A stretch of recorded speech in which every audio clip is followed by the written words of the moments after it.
One, two, three. So, welcome everybody. This is the first podcast of 2020, Pangea Wire. We have as our first guest today, Oliva Cooper. I've met Oliver once before, once before, and very interesting character. She's a specialist in private wealth and family office with Harrison Clark Rickerbys, and we're here to talk about all things geopolitics, all things coronavirus, BREXIT probably, and why 007 loves Aston Martins.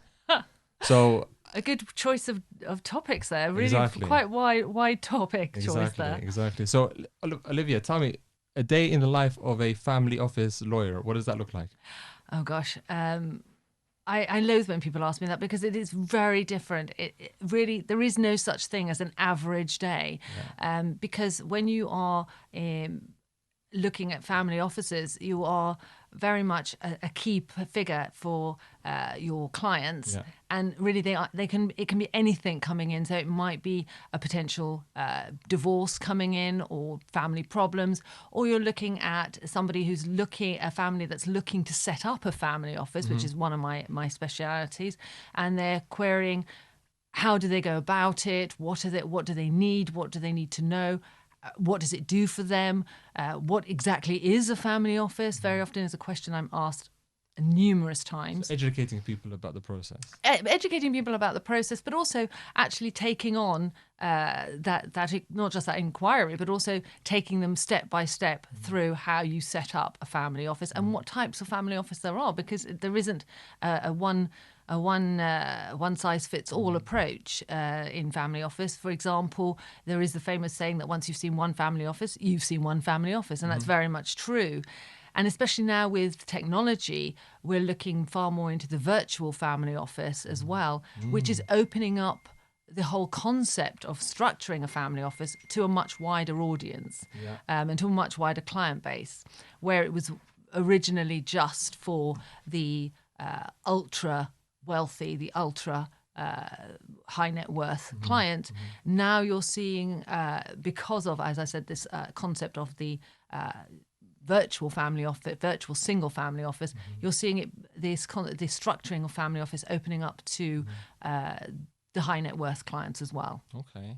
But it's a big step between what you were before. You were trained as a ballet dancer, you said before? No, how did that work? No, I've always been in law, but I was classically ballet trained, yes. And I can still pirouette, and I can still do fouette turns, and I still have point shoes not in my bag here, but I'm still a big follower of ballet. Yes, I still love it. Very good. And it keeps me fit, so that's great. Do you go to the ballet often? I do. When was the last time you went? Oh gosh, now you're putting me on the spot. Well, the last performance I saw was Sleeping Beauty. That was the Royal Ballet, Covent Garden. Fantastic ballet company, fantastic production. I follow ballet around the world. It's been a passion for all my life. Am I disappointed that I never made it to the stage myself? Well, of course. I think every girl who's ever studied ballet would say the same. Sure. But that's one of my passions. But I enjoy it, and certainly, yes. I wish I was Marianela Nunes as dancing on the stage at Covent Garden? Of course I do.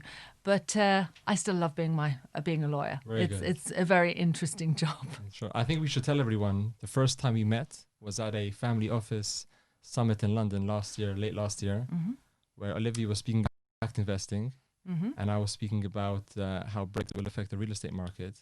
But we had a very interesting conversation afterwards about all kinds of topics. And you mentioned... but do you remember, actually, we were talking about, both of us agreed, and we were the only people at that conference who were talking about geopolitical risk strategy. You're right. As an overall part of investment strategy for not just family offices, but a general investment strategy, that you needed to have an element of an understanding of geopolitical risk. And I mentioned one of my top risks being global pandemic. That's right. And do you remember the derisory remarks that followed? I wonder what those people are saying now, don't you? Exactly. That was very good. Yeah, you're right there. It was a big thing that you mentioned. You mentioned that if something like this were to come along, it was only a matter of time, you said. So how do you assess the coronavirus and its impacts on it's a big topic. It's a big question to say, how do you assess it on the global economy? But what can you get into the specifics about? Well, Firstly, I do want to underline that I'm not laughing at this. People are dying of this virus, coronavirus, or COVID-19, as we're supposed to call it now. It's killing people. So we don't want to. I don't want to talk about the mortality rates, and obviously that's a very serious issue. But when we're looking at the economic impact, we have to start taking this very seriously, because it's not something that's going to just affect the short term. We are going to see the effects of the coronavirus economically impacting on our economy, on the global economy, not just in the short term, but in the medium and long term as well. Just today, for example, on the news from the latest news coming out of China, in the sudden jump in not just reported cases of coronavirus, but in the deaths from coronavirus, that has sent the FTSE into shock. It's sent the global markets into shock. But the FTSE opened 65 points lower this morning because of trading on the Asian markets. But why was that? Because China has come out with yet more data and changed the way in which it is actually now diagnosing the diagnostic tests for coronavirus. The impact of that has had shock waves across the global markets, not just China. And this is what I think people have to comprehend, that there is no such thing as a closed market anymore. Something will happen in one country will have an impact on not on the global economy and on our own home economy. They're very connected. Everything's connected. Everything's exactly. The globalization, there you go. Everything is connected. And the long-term effect of coronavirus is... It's too early at this moment to be able to actually put a financial cost on it. We are seeing figures coming out, and certainly, as I said, I don't want to downplay the fact that people have died from it, but from an economic point of view, we're looking at just in this first quarter, probably some of the figures I've seen are looking at a 2 percentage point drop in growth in the Chinese market, in the Chinese economy. That's equivalent of a $62.8 million loss in growth. Billion or million? Sorry, billion. Billion. 62. So that's a serious slice of growth. So this is just on the Chinese economy. The Chinese economy was already in a fluctuating state. It can't afford to keep this long term. We saw already the impact of the trade war with the US. So China's had a number of problems. The impact of that worldwide is something that we can't yet fully measure financially. So the fact that Tesla closed its factory, I mean, not just Tesla, a number of companies have closed their factories in China. Be it a temporary closure, it has an economic cost. Apple suffered its supply chain to be cut off from Wuhan. Mitsubishi also stopped part of their production in China. They had to face factories are closing. But this is the point, what I'm saying. The multinationals, China went from being quite a closed environment, a closed economy, to having, over time, has developed cross-border links, and certainly the multinationals have moved into the Chinese market. So we're not just in the automotive industry, but in pharmaceuticals, in biotech. And of course, the fact that now China is once again closed off to us, albeit we don't know for how long even, is going to have a long-term economic impact, because we're not just disrupting supply chains, we're looking at actual impact to companies in their balance sheets. Right. Sorry, so we're about to say. In terms of, these are big conglomerates, they move a lot slower than sort of an agile family office. Do you think family office interests, they can move more faster, more quickly? They are more flexible in pulling out their money? Are they more liquid than other kinds of entities? Well, certainly we have seen on the worrying front, people because family offices are concerned with what is going on in the global economy. We have seen an awful lot of stockpiling of cash in a way that they are looking for the next big opportunity to invest. They haven't found it yet, and certainly they are that trend is continuing, the stockpiling of cash, which is a worry. It is a concern. But as I said, this coronavirus, the long-term impact, we can't yet actually fully measure it financially. But I mean, just to say, look at OPEC slashing its forecast for global oil demand. Germany, the impact on the German economy, which is already going into a technical recession. We're seeing a 0.2 percentage points off German GDP for the 3 months up to March. That could push it into a technical recession. Again, and as we were discussing earlier, with the news coming out of the European Union, as in from the UK leaving, who's going to pick up the tab of basically contributions, Germany will have a higher contribution as it goes into technical recession. Not a good place to be. Not a good place to be. You're right there. These are all it's because coronavirus is, yes, we're looking at the long-term economic impact, but it's what, and it will have certainly an impact, but it's one thing of many events that could possibly impact on the global economy. You can't just segregate everything into little boxes. You have to look at the whole picture. And it is a serious concern. And are some family offices from different parts of the world doing better than others in anticipating and maybe keeping their money safe? Or perhaps maybe Asian family offices, because they're in the mix, they can see it better as opposed to maybe Western family offices, and they're making better decisions? No, I wouldn't say that's that at all. I think the family offices that will survive the best are those that move quickest, have a much better strategy in terms of looking at global risk and seeing that, because up to a certain point, what we've been seeing is that risk analysis has been attached to individual investments rather than having an overall strategy and an overall understanding of the global economy and the risks that it faces. They have attached risk strategy to each individual investment. So they haven't been able to piece the whole picture together. Family offices that have had that overall strategy, that have seen this problem arising, will move quicker and be able to adjust quicker.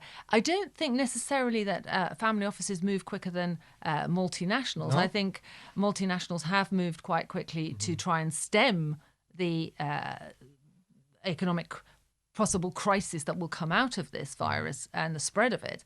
But as we've seen, the main problem with it has also been the fact that people have very little understanding of, or rather faith in the information that's coming out from the Chinese government. People are naturally mistrusting what has been said because China has been very reticent in giving out information. And now suddenly we have this news that where we thought it was plateauing and the number of cases was actually plateauing, suddenly we've had a huge hike. And suddenly they're changing how they're diagnosing coronavirus. And so that's caused a panic.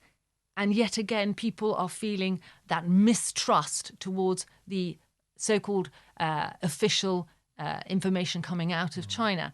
And that will have a long-term impact also on whether or not companies again look to China for investment as a potential area of investment, as a marketplace, because once again, that mistrust enters the marketplace, which is worrying. Well, China has made it very difficult for Western companies to really penetrate the market anyway. You know, the issues with IP as well, and just a lack of integration into the Chinese market. Yes. So why would this make it any different? Well, if China's very defensive in the First place. The Chinese Square have that been. circle for me. So, square the circle. The Chinese government certainly has been very reticent in, and it's it has been a closed market. But we have seen in the last few years, China coming forward as a place of investment, regardless of the problems with, shall we say, the closed type of government, the fact it's a communist regime. We have seen an opening up of China, which is why we've seen a huge amount of multinationals from high-scale luxury retailers, automotive industry, pharmaceuticals, as I mentioned, biotech. They're all manufacturing within the Chinese market. And that factor that now we have basically closed China off again because, as you've seen, we're no longer flying to China. Yeah. The major airliners have stopped contact with China. So we've basically closed the door once again. It's going to be quite hard when those doors reopen for even business faith to come back, because Really? I think, yes, because we've been... It takes time to build relationships. And certainly in China, it's taken time to build relationships. And it's going to have quite a negative impact because of the way it's been handled, I think, by the Chinese government. And that mistrust is creeping back in again. Do you think things like tourism in countries which rely on Chinese tourists will have a... I mean, obviously now, as you mentioned, flights have been cut off. So all the places where Chinese tourists would go, they're lacking that income. But as hopefully coronavirus settles down, if you want to call it, hopefully the Chinese government contained it more, or the world comes together to make sure it doesn't spread more. What happens afterwards? These nations or these countries or these resorts or these tourist spots where they rely on Chinese investment, they'll be very happy to have them back, but will there be something in the back of their mind socially that makes them a bit more cautious of them? I would say, I mean, yes, we have seen reports, and it's dreadful, of people, not just here in the UK, but in Europe and in the States. They won't go to a Chinese restaurant because they're afraid of catching coronavirus. I was in Chinatown only before yesterday. It's a desert. It was a desert, yeah, for sure. Yes. For sure. And of course, because people, and that's what I'm talking about, long-term economic impact and Social medium-term impacts as well. impact, because it's not just the actual disease, but it's people's perception of it. Right.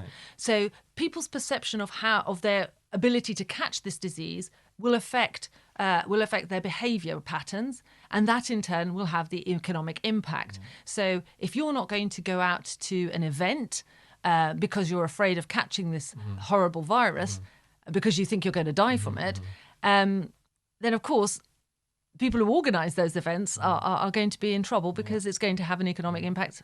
Visitor numbers are down. But just going back to what you said about tourism, it's not just tourism we have to be worried about. We have to also think about long-term economic impact with movement of people. So, for example, just to give you this example, UK education establishments had the highest number this year of applications from Chinese students. Yeah. Now, if those Chinese students can't come across to the UK to study, it's not just the universities and the schools that are going to Everything suffer. connected to it.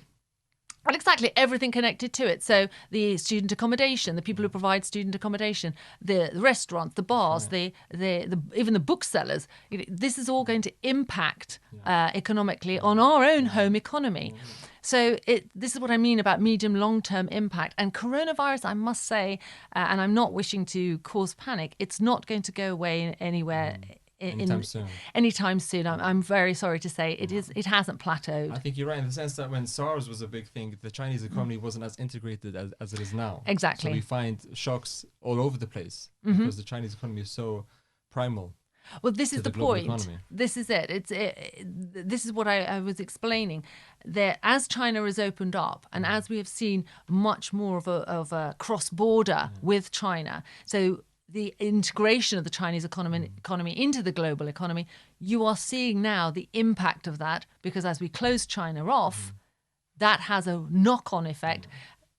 So, for example, in Australia, the knock-on effect on the fish industry there has been appalling, because, of course, China was one of their biggest markets for live fish exports. So what lessons can businesses learn from this? Is it not to be over-dependent on one economy? Is it to diversify their income and outgoings? Like, what lessons can countries and big business, small business, family offices learn? Is it to be more agile? Is it to put less hens in one, or less chickens in one basket? Not to put all your eggs in one basket. That's right. That's how you say it. That's right. Is it to diversify? Is diversification key? What is it? Well, yes. Obviously, supply chains are crucial in manufacturing, and so therefore we have to look at, companies will now have to re-examine where they got it wrong and where they need to plan ahead. And certainly, yes, diversification is one of the keys, but I don't think you can say that we can just sort of close China off altogether now, and we're never going to go back to there because we just simply don't trust them. I don't think that's the reaction. I think what we're going to see is business will be much more aware of how something that seemed to be starting off as simply a flu virus, very much on an avian flu style, suddenly has exploded into something much more serious, which is having a much more long-term impact. So they need to react much quicker. They need to be able to swap supply chains far faster, and they need to have a backup. Certainly, that's what I believe that we will be seeing now in the analysis to come. Very good. At the moment, of course, it's reaction now. Yeah. Companies are moving defensive as opposed to offensive. Exactly. Once this virus has rescinded, we will then be able to analyse not only the economic impact, but where we go from there, how we stop it happening in the future. We're never going to stop the spread of global disease. We had the plague, we've had bubonic plague, we've had the ill-named Spanish flu epidemic. Mad cow disease, all You're never going to stop a global spread of a disease. Man is not God. They're never going to stop that. And it's certainly because the world has become a smaller place, we travel more people travel, it's certainly going to be a question that this is not something that's going to go away, and it's certainly not going to end with coronavirus. So it is, as I've said right from the beginning, something that we need to factor in. So looking at our supply chains, are we too heavily reliant on one particular, as you said, on one particular chain? If something was to go wrong there, how do we move it? And I think technology coming forward, this is also going to offer an opportunity because, yes, the dreadful economic fallout from the coronavirus is we are going to see bankruptcies. We are going to see companies going bankrupt. But we're also going to see change of ownership of tech, of IP. And we're going to see technology coming forward into that vacuum. And so there is an area of opportunity there as well. Dare I say it? I hate to say it because, of course, people are dying, and I am quite aware of the horror of that. But there is also going to be an area of opportunity for change. And that's where it's going to be, looking at how we make our supply chains more fluid and how we proof them against this potential, not just of coronavirus, but of any large economic shock hitting in one particular area, hitting the global economy, how we minimize the impact. Very good. Moving on, I think coronavirus is, we can honestly, I think from the information that we've spoken about today, we can speak about it for days on end. But there are other topics which you wanted to talk about. And one of the things I found interesting that we spoke on length when we were even at the bar afterwards. We went to the members club afterwards, and we spoke all the drinks that all we had to. We were stuck on geopolitical risk. We were funny then. You mentioned even when we spoke the difference between the reality of business and investment, and perhaps new generations of family office investors looking to more ethical, more impact investing strategies. And you mentioned that in theory these sound great. But like communism, they don't work in practice, I guess, right? So can you touch on or delve into what you feel as sort of the difference between the woke culture, as you mentioned it, and the realities of business, and why, if younger investors continue down this path of sort of, I don't like to call it as if ethical investing is the bad way forward, but talk to that point of when new investors come into the market and see the realities as opposed to what their perceptions are. I think what you're touching on there is really where one of my other big crises points, and that's social cohesion. If you don't have social cohesion, you can't have economic stability. And it's one of the things I am extremely concerned about at the moment, because I'm seeing a growing divergence between reality and the woke culture. We can't mention woke now without mentioning Lawrence Fox, of course. Poor chap. For those international listeners to your podcast, Lawrence Fox is a British actor who appeared on Question Time, which is a political programme on the BBC, and where a panel of guests answer questions from a TV audience. And of course, being an actor, he was expected to follow the parameters of the woke culture. And in fact, he did exactly the opposite and opened up a complete can of worms, really.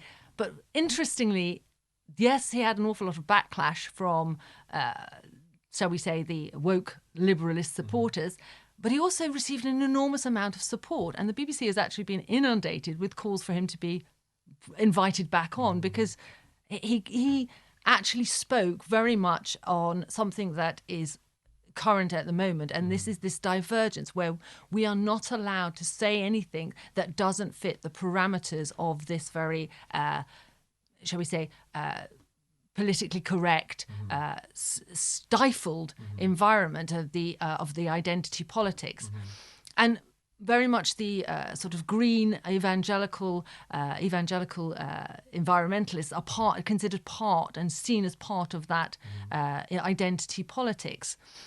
Not that I'm dishing, as you said, I'm not saying anything against ethical investing, and I'll come on to that in just a moment.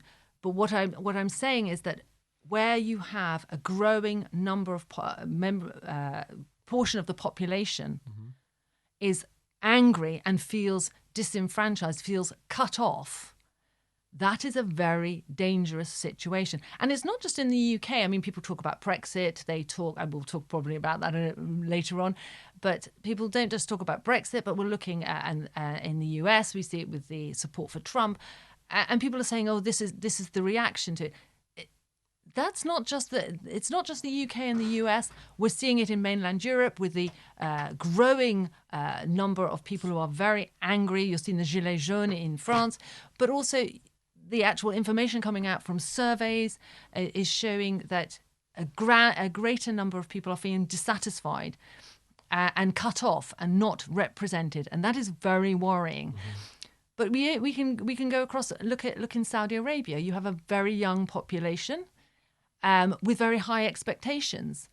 At the moment, things are relatively sound, but it won't take much to tip them over. I mean, if you just cross over into Iran, there a very small rise in the cost of petrol sent a huge number of people onto the streets protesting in what is a very rigid state, if you like. I mean, to go out and protest it on the streets in Iran, it's not exactly like protesting in Westminster.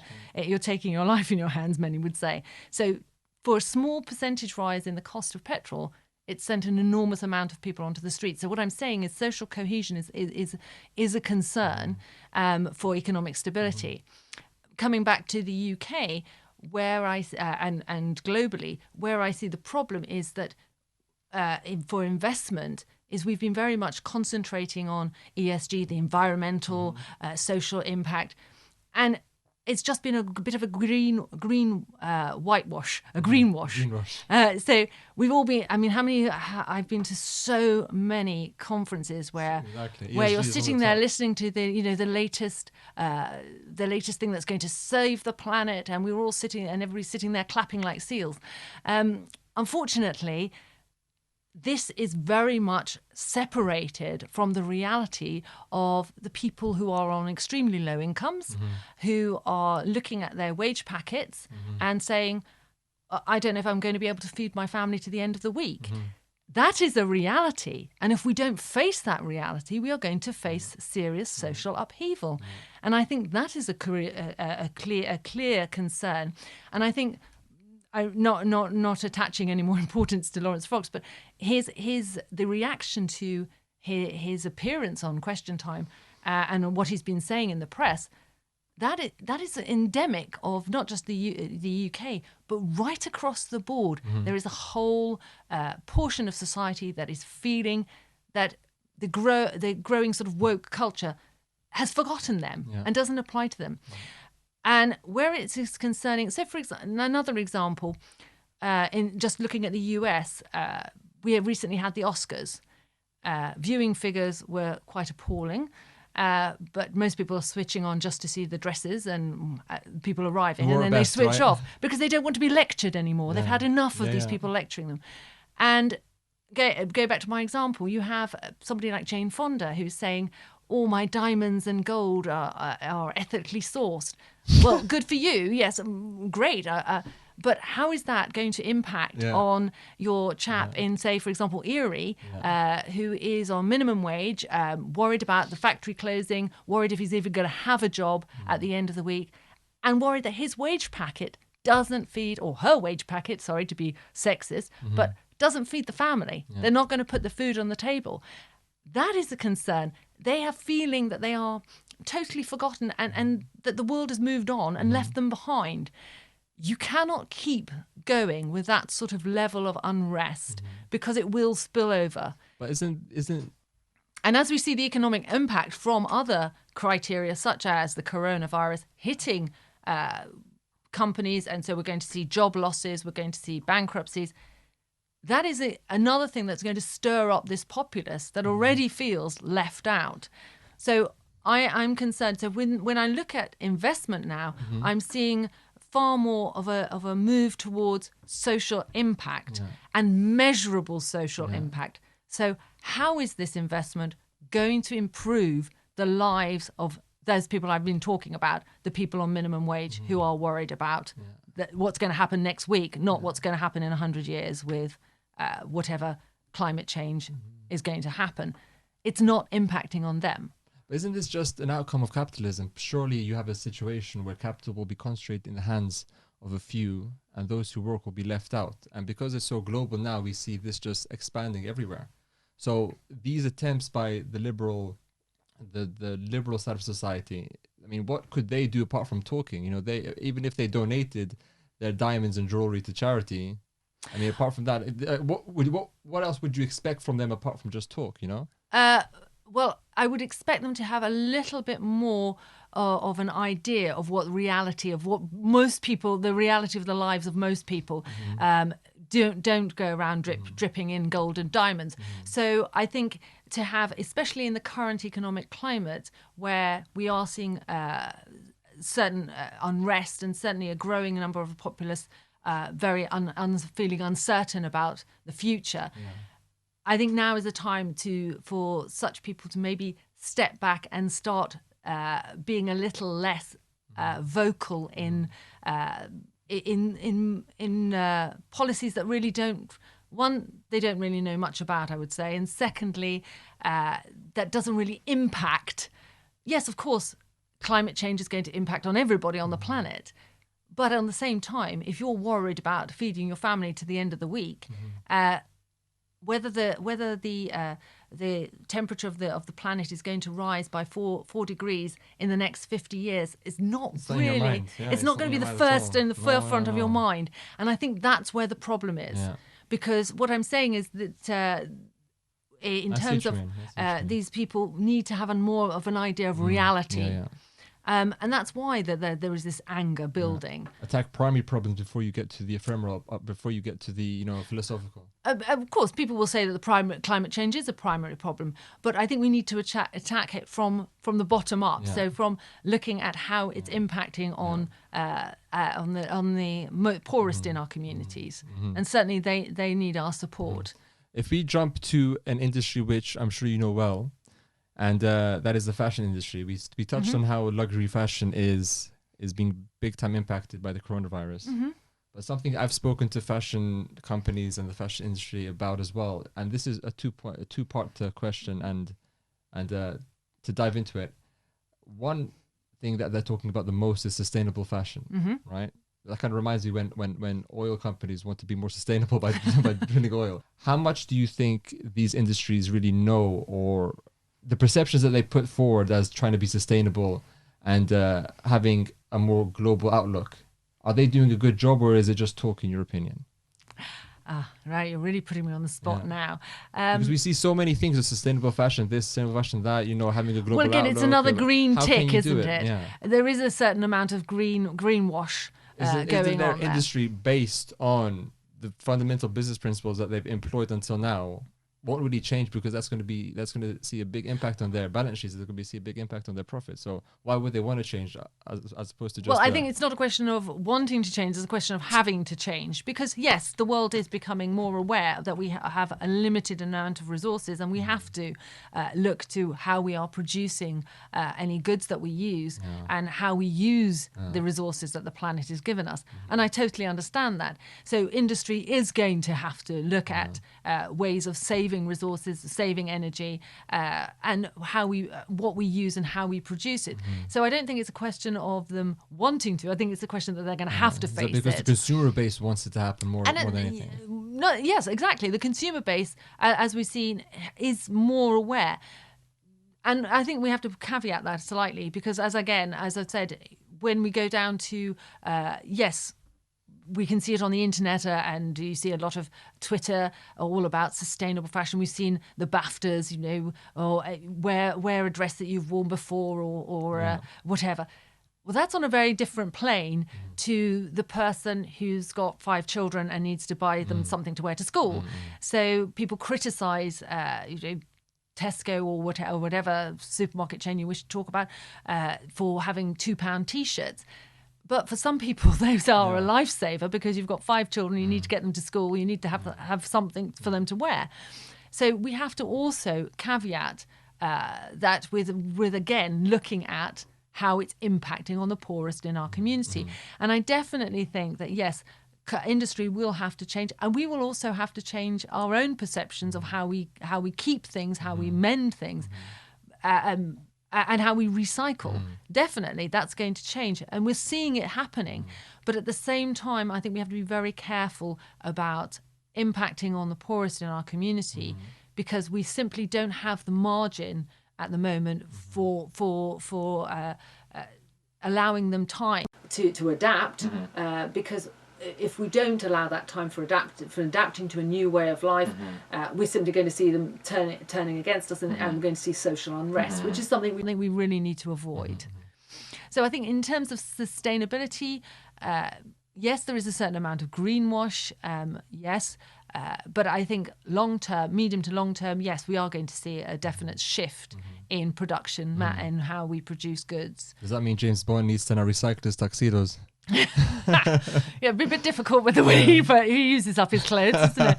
I mean, I remember some of the films I've seen, he practically shreds his suits, doesn't it? But I think the next scene is in a perfect crisp suit. Where did he get it from? No one asked these questions. Well, actually, what you don't realise is that Moneypenny is behind the corner sewing it up now, to be sustainable. So we're going to have a sustainable dinner jacket for Bond, are we? Well, exactly. But what I'm saying is, we're actually going to reintroduce, because sustainability in fashion actually is something that was present. If we look back in the past, that's right, we were far more sustainable than we are now. Yeah, you're right, and we really sort of coming in the 70s, 80s, we saw much more of a move towards a throwaway society. So I think it's more a question of adapting. And I think technology is going to help us with that as well. But on the other hand, people say, the new generation are very keen on sustainability and so forth. Yes, but they all want the new iPhone, don't they? You've seen them queuing Double for thing, isn't it? Right? Yeah, isn't that amazing? They sustainable and they buy the newest thing. Exactly. So we have to caveat exactly how sustainable are we. I won't even show you my own mobile phones because, again, or indeed my laptop. Because I tend to be somebody who is very much a sustainable person because I don't like the latest trend. I will buy something if it works and I can prove that, and it has a good functional fashion, right? Function rather than fashion, exactly. But we're seeing certainly a sort of a juxtaposition there, really a clash, because although we're talking about sustainability, we're still seeing very much a throwaway society still very much present. Will it change? I think technology will help us change. I think we are going to see not so much of as a moving back to keeping, say, the same phone for 20 years. Let's take the whole iPhone. But what I think you'll see is that the new iPhones or the new any phone or whatever new technology comes out will in itself be more sustainable in the way it's produced. It'll be recyclable. It will be made of recyclable material. Yes, I think we're moving in that direction. I think that's where we're moving. In the same way that we're seeing with recyclable clothing. So even moving to production of using recycled wool in our fabrics. These are the changes that we're going to see, and technology will allow us to do it, and will also bring the price point down, because that's very important as well. Because as you are moving to this sustainable society, we have to make sure that the price point is sustainable. That's key, isn't it? Yeah. Because that's the point. It's very much, it's okay for, let's just say any designer, like a Stella McCartney trouser suit, for example. Oh, it's made of sustainable fabric and whatever that means. Well, that's great, but the price tag is rather out of the reach of most of your average working person. So we need to get it down, and I think that's where technology, and that is where the actual opportunities are to bring the whole argument of sustainability down to the common denominator, down to the person working on your minimum wage. That person, if you're going to get them on board, they need to be able to afford it. I think you're more optimistic than I am about these things. Well, I'm looking more long term, Yeah. you see, and I see projects coming in all the time. I'm often, I see the latest tech coming in front of me. And of course, you know, I'm sometimes I get really rather tired of seeing, you know, one opportunity after another. And tech is almost, it's coming to the point where as soon as you've seen one idea, it's replaced by the very next day. So it's almost as though we're speeding up too quickly now. But certainly, I think that's where the future lies. Definitely, that is where the opportunities will be. Yeah, I think something that, because when I speak to clients, as I assure you, you bring your own personal life experience and your discipline in which you studied. You're almost law, so you bring a very methodical look into how things should be done, which is very valuable. My background wasn't as stringent. My background is in anthropology. So I take it on a more, how have cultures and societies developed throughout time? And it's always been quite localized. No one really needed to care about how the world thought about something, because you lived in silos. You didn't live in a global world. And I just don't think human beings are capable of coordinating globally for global solutions. It's very difficult to do that, because especially with something like democracy, where you have a new leader coming in every 5 years, that's changing strategy always. And people, as you mentioned in the past, they'll tweet something, but they'll still do it. So there's no accountability there, as opposed where you lived in smaller societies, there was accountability. You have too many things to think about at the same time, and people, as you mentioned, they have their kids to put through school, they need to pay the bills, and they try to motivate them, to have them thinking globally, when their work is, or their life, you know, thought remit is getting the kids to school within 10 miles of their house, and then commuting to work and living in nice little sort of areas with your neighbors. And I think certain people can think global because it's their job, but the vast amount of society just wants to get on with life. So from what I've seen, it's difficult to energize a whole community of 7 billion people to go towards one direction. If you and I can't agree on what the best film is, or what the best direction to get to this podcast studio is, how can we coordinate the whole world, or perhaps the key players in the world? And we see that with the UN, for example, the 5 key member states can never agree on anything. We've seen that with the EU. Yeah, well, there you go. 27 countries can never agree on anything. So how can we agree globally when we can't agree amongst each other? I mean, where does that hopefulness come from, apart from just technology? Because you need human motivation to use this technology in a good way and for a sustainable long-term period. Well, first of all, it's coming from the ground up. We're seeing the new generations, the younger generations. I hate to say younger generations because it's not purely the place of the young to dictate, but certainly we are seeing a far more of a globalist reach for people now, thanks to not just the internet, but various, Twitter, whatever, Facebook. People have a much more global outlook. Yes, their lives tend to revolve around a small parameter, a small district within their own homeland, as it were. But they do have an idea of where the impact that something is having. And a good example of that is just that, for example, the fair trade movement. That really started off as, the churchy people looking to worry about the coffee you're buying, is it ethically sourced? And of course now, if you go into most supermarkets, average products on the shelf, even home supermarkets' own brands, will have a label on it to say this is ethically sourced or this is fair trade. And that means something. People are looking for it. So that movement has grown from the ground up. So I have probably more faith in humanity than you do. But I certainly see that movements have changed. But what I am concerned about is where the movement doesn't come from the ground. It's not coming from your working person. That is the concern. The way you galvanize those people to care is, first of all, to make sure that any sort of investment is not going to negatively impact on them. And then secondly, to make sure that there is a positive impact. And that's where I go back to where where family office investment is going now. We're much more looking at the social impact and measurable social impact, not just a tick. So how do you measure that then? Like, what Well, this is the metrics do you point. use? Or It, is it proprietary? Well, this is the point. It's very difficult because at the moment this is a new area for us, measuring social impact. Does it create so many jobs? Does it create how the long-term impact of this? Is it going to make energy cheaper for the baseline, for people on the breadline? These are the sort of things that are parameters, because when you're looking, it was much easier in the old days when all you had to measure was the financial gain, because it was much easier. Measuring an impact on a group of people, on their actual status, is much more difficult, because trying to quantify it is very difficult. To quantify it exactly is very difficult. But certainly we are seeing a movement, and that is very positive.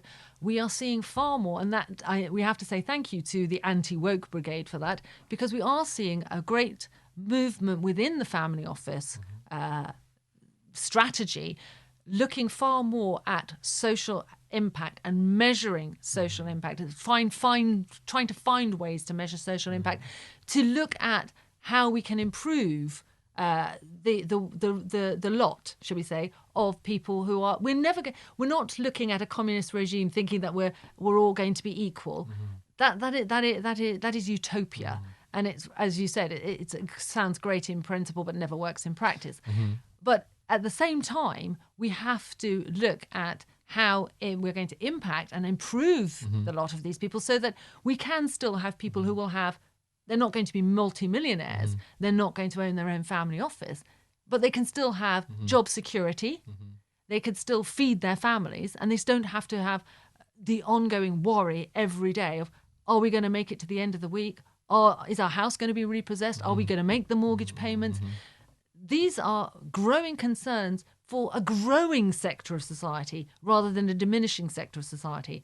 That is a crucial worry. That is where we need to be looking at our investments and strategizing to alleviate those concerns. And it's not philanthropy, it is investment. So obviously there's going to be a financial return. But at the same time, the strategy has moved away from this sort of, how can I put it, not airy-fairy, but this sort of greenwash, this sort of green tick.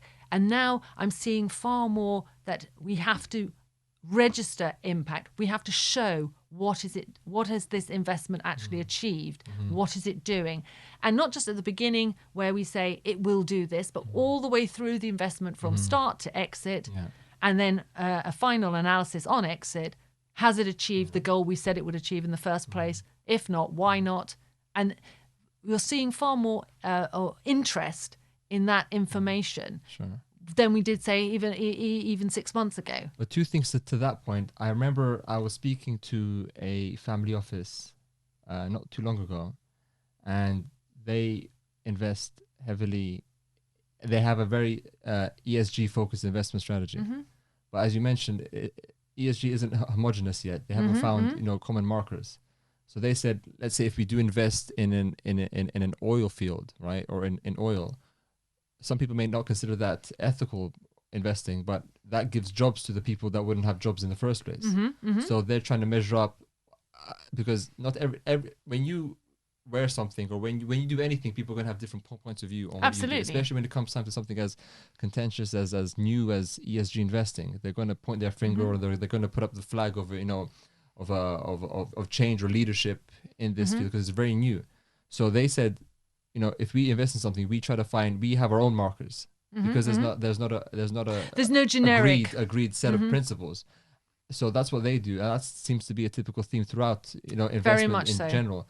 But in that case, do you think it's important to have common standards, or is it better to be more unique in how you perceive ESG to be? Well, family offices will always be, to a certain extent, unique. to say that there aren't any generic parameters is not true. There are a number of, whether we're looking at the United Nations. But we need more than just generic parameters in this. But no, that's the starting point for family offices. Okay. And what we start off with, because as I said right at the beginning, a family office, you've seen one family office, you've seen one family office. Each one is unique to the family it serves. And that's the whole beauty of the structure, because it is a very unique structure that recognizes the strength of one particular family, its ethos, what it stands for, and it takes that ethos and passes it down the generations. That's the whole beauty behind, and that's why it protects not just the family wealth, but the family's ethos and structure through generational paths.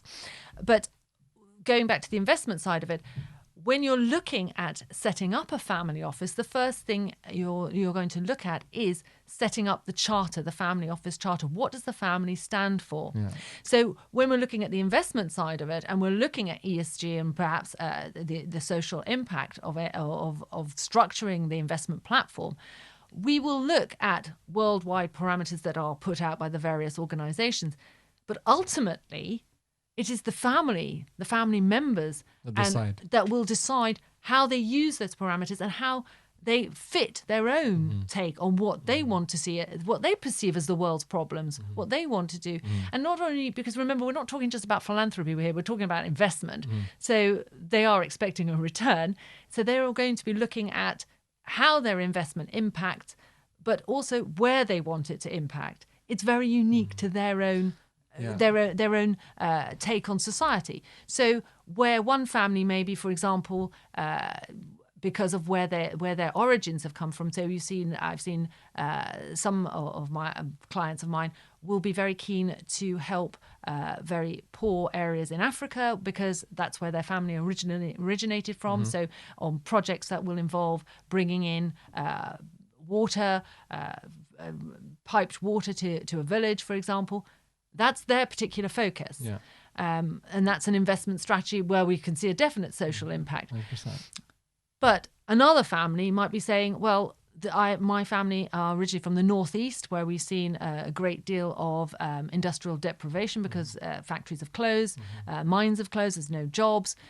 So we want to, our impact is going to be investing in that area because we want to create jobs in that area to regenerate societies in those particular towns. So it's and again, you see it in the States.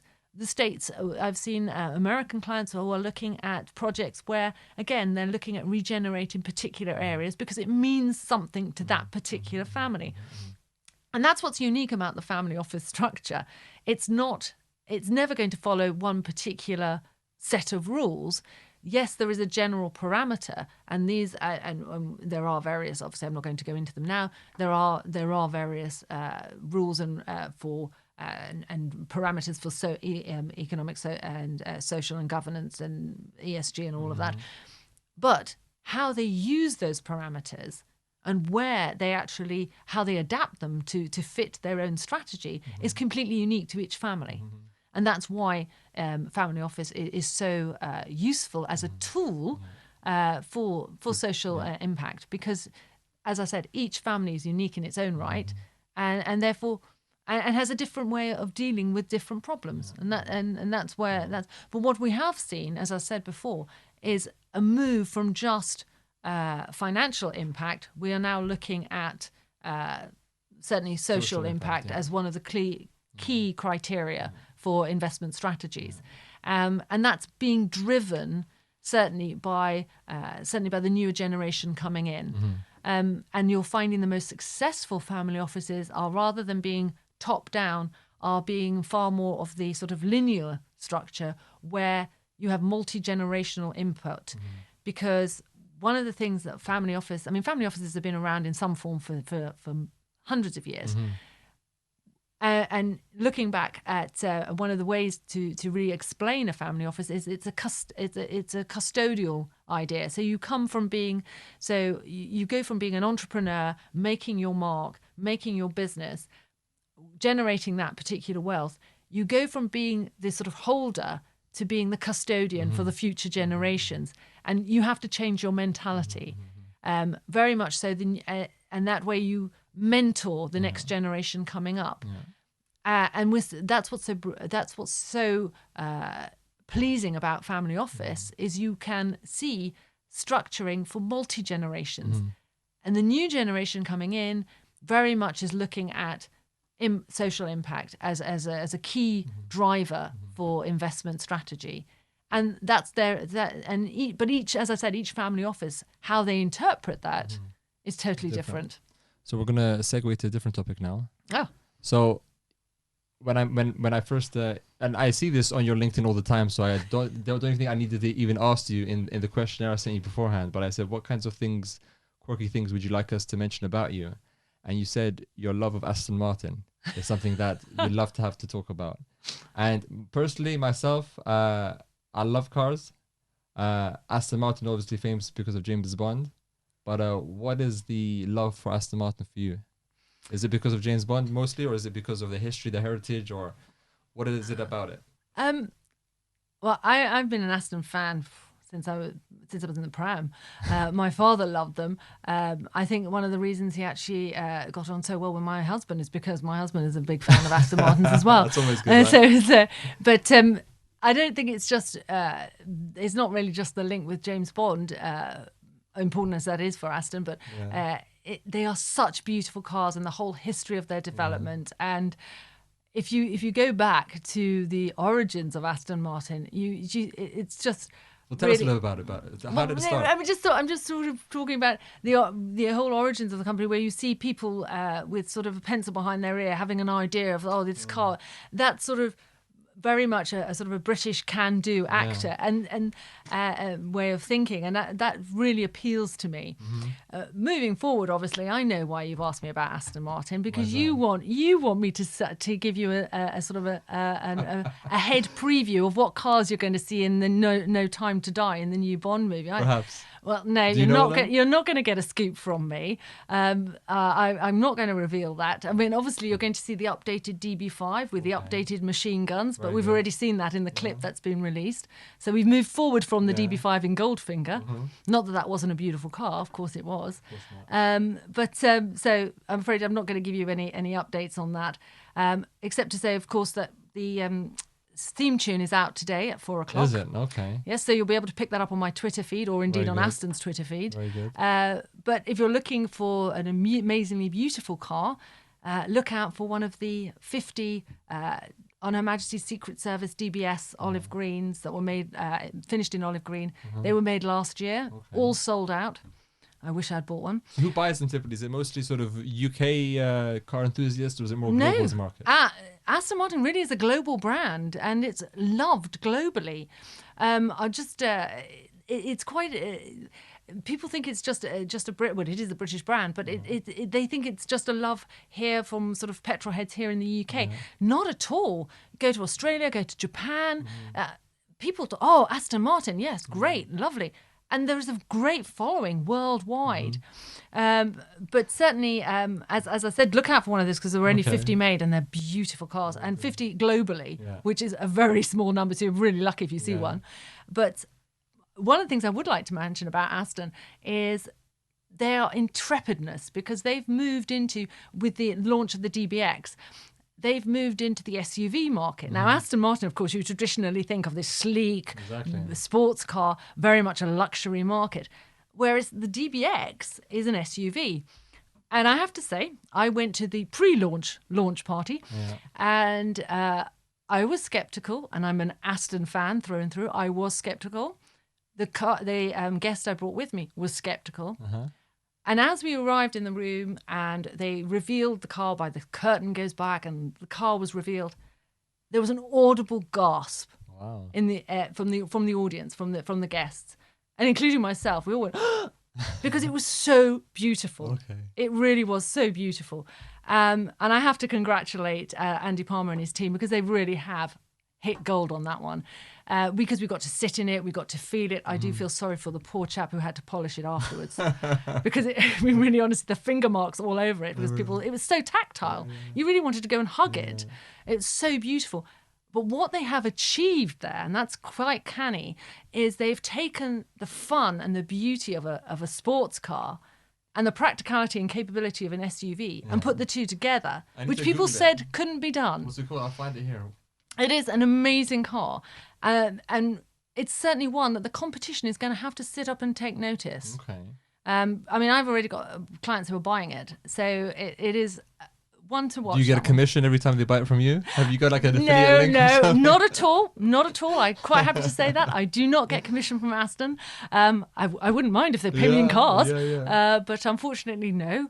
Perhaps they should feature you in the next Bond film somehow. Oh, yes. That'd be a dream come true, I can imagine. I'd love to do this. The next, I wouldn't mind driving one of the Astons. Right. Yeah. I'll tell you, I was in Geneva a few years ago, and whilst I was there, there was the Geneva Car Show that happens, I think, every year.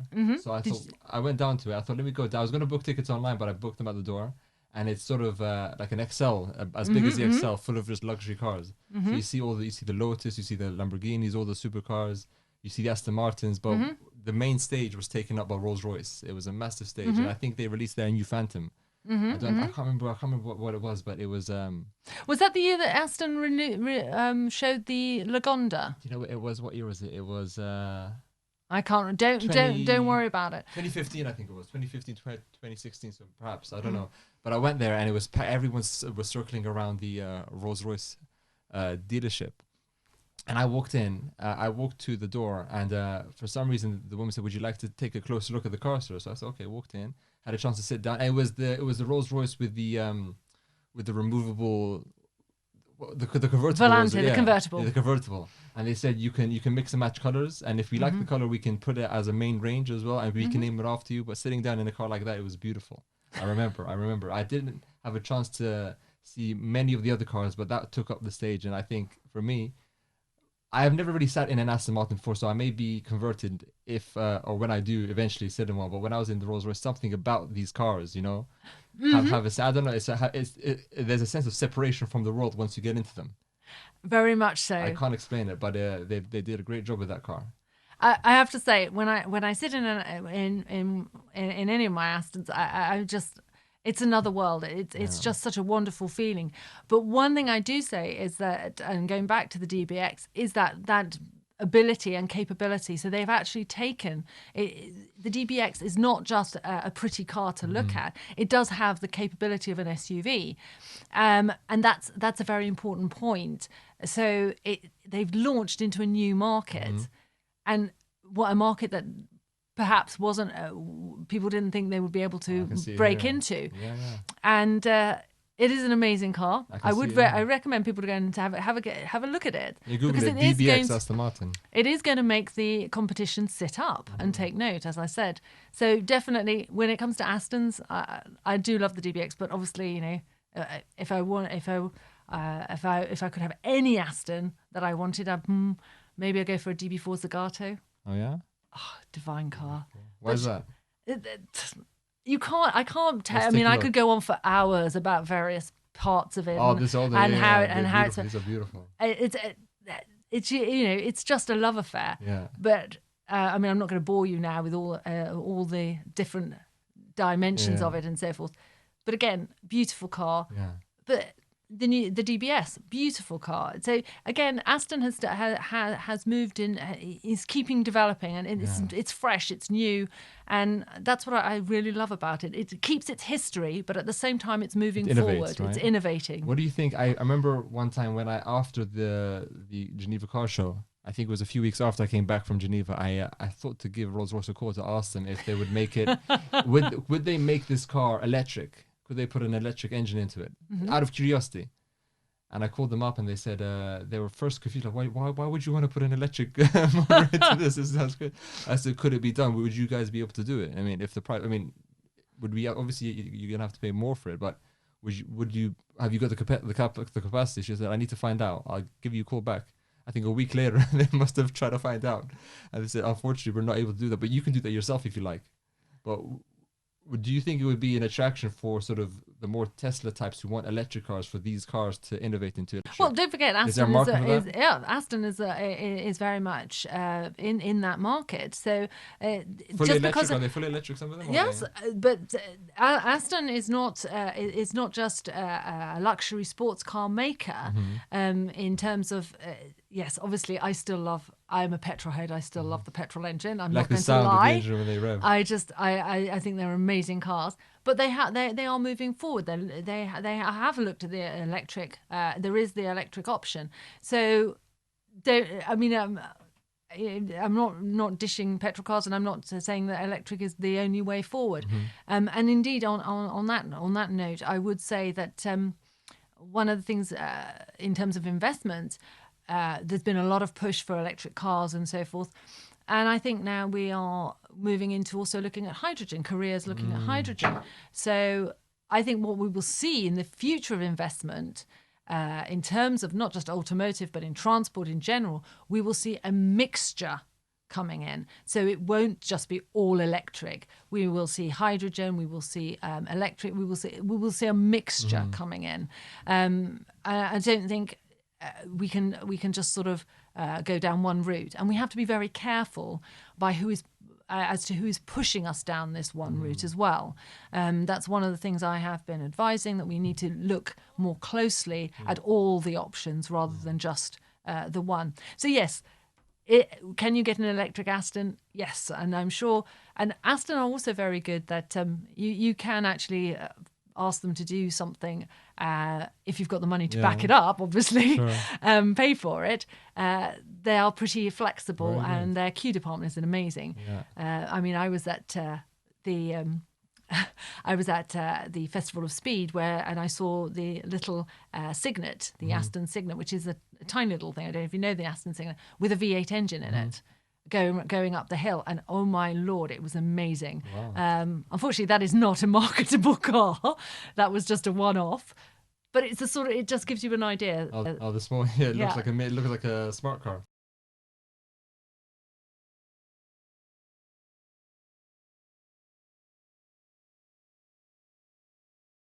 Yeah, and with a V8 engine in it, you should have heard it roar. Wow. So what I'm saying is that there is that they're trying to innovate. They're making it more they do palatable. innovate. Yes, obviously that is not. I hasten to add that is not a car that you can go and order.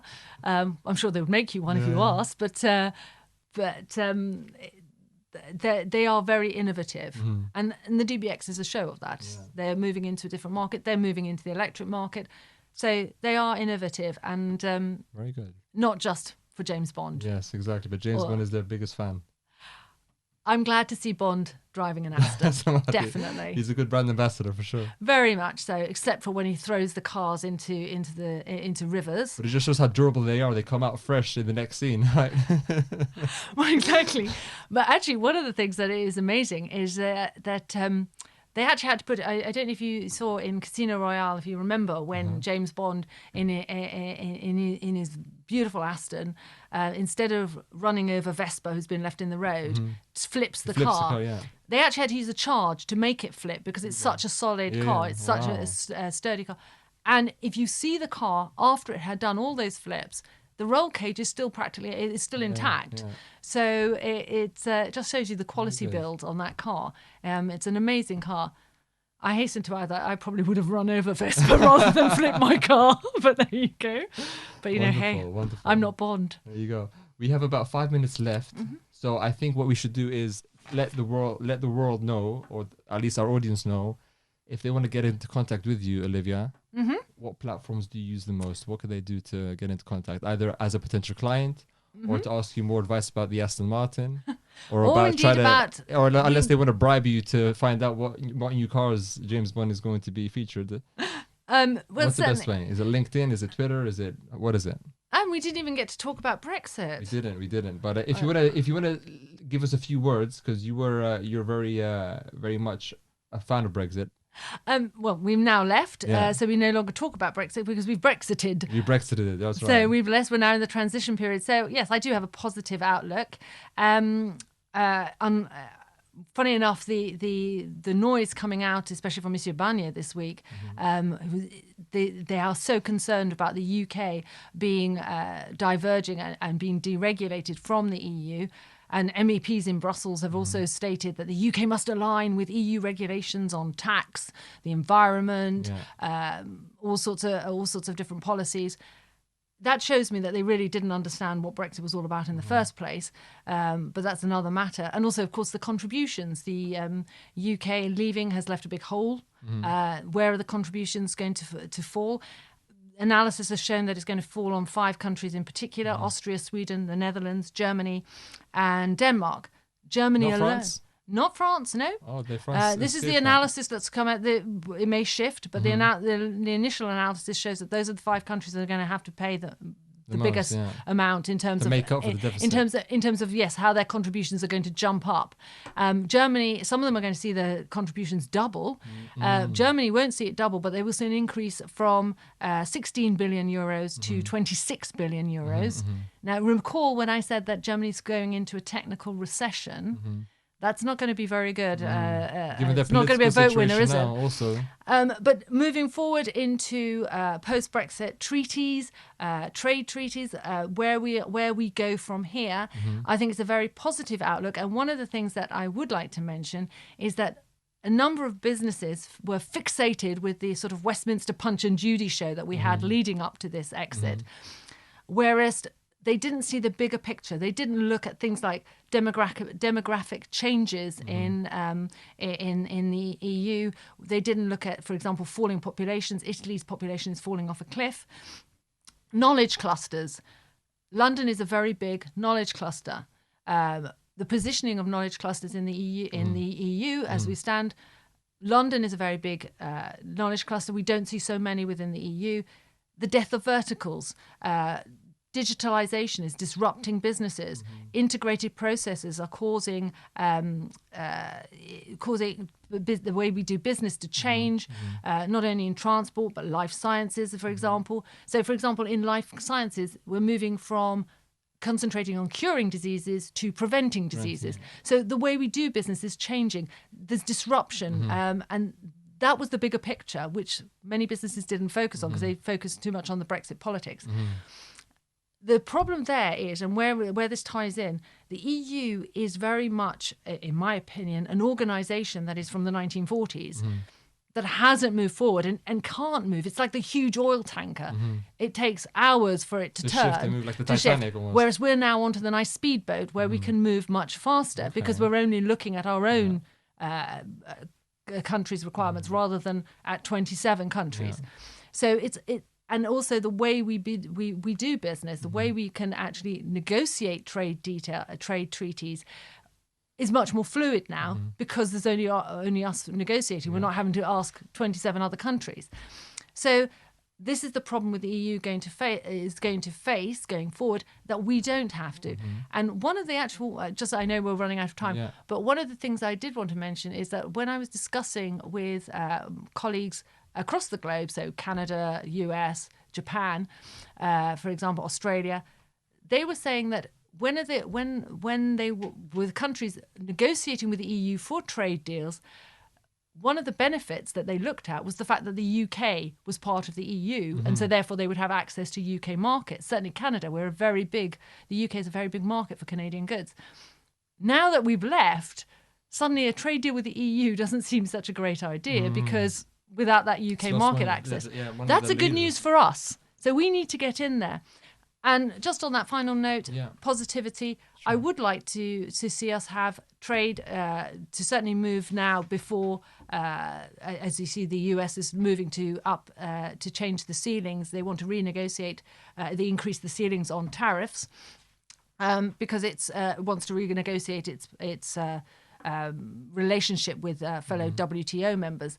We need to be in there now discussing a trade deal with the US, but also with countries such as Australia. Australia is one of our oldest allies. It's a friend of ours. They've had a rough time, not just with the bushfires, but now with coronavirus has really hit their economy. This is a time when we need to step up to the plate. We can get a trade deal done and start trading with countries that probably thought that we'd forgotten them. Mm-hmm. Certainly through our membership of the European Union, a lot of countries, certainly with for example, the Commonwealth, thought that they had been thrown by the wayside. And we need to step up and say, no, that's not the case. We're out here, we're trading. It's a refreshed Britain, hopefully, after all this. Yes, absolutely. Very good. And I remember when I put this up on LinkedIn, when I put up your appearance with the shadow, with the silhouette, we had Mark Asherson. He's a friend of yours and a colleague of mine also. Since he guessed correctly, we're going to give him a shout out. So hello to Mark. Would you like to say anything to Mark over the podcast? Hi. Have you met him recently? I haven't seen him recently. No. How did he guess from my silhouette? Gosh, that's good. He's very good. He's very good at that. He probably saw my rugby player nose. Really. Well, he saw probably the descriptions of you. Ah. But hopefully we'll have a chance to. So get in touch, Mark. And if you want to get in touch with me, and not just Mark, no offense, Mark, but anybody wants to have further discussions, I've got Twitter feed. I'm on Facebook. What's your Twitter handle? Olivia Cross Border. Okay. I'm on Facebook as well. You can email me at Harrison Clark Rickerbys, ocooper@HCR. So LinkedIn as well. You're very active on LinkedIn. I am on LinkedIn, of course. Yeah. You can contact me on LinkedIn. Very good.